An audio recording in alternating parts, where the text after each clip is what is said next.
जय श्री कृष्ण। बड़ बो शिखई तीनोटी प्रार्थना मध्यरु मु आपण मानक शिवंक प्रार्थनाटी को सुनै सारिछि।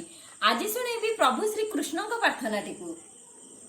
चलंतु सुनिबा कृष्णक प्रार्थनाटी को।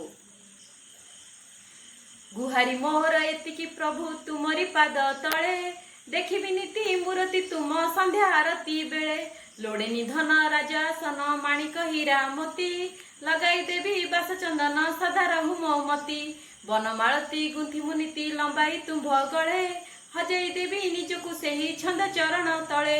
असुरु ढाली दीपाली जाली करिबे आराधना, गुहारी मोर एतिकी प्रभु न हेबि आन मना। घेन मिनती हे विश्वपति तब चरण तले, हजाई देवी निजकु सेही बांक मयूर चूले। गुहारी मोहर एतिकी प्रभु तुमरी पाद तले, देखिबि नीति मूर्ति तुम संध्या आरती बेले। आपण मानक भितर जदि ये प्रार्थनाटी काहाकु जणा थाए ताले जणैबे निश्चित। प्रार्थनाटी भल लागिथिले भिडियोटी को लाइक करिवे, शेयर करिवे एवं चैनल टी को सब्सक्राइब करिवे। रहुची जय श्री कृष्ण।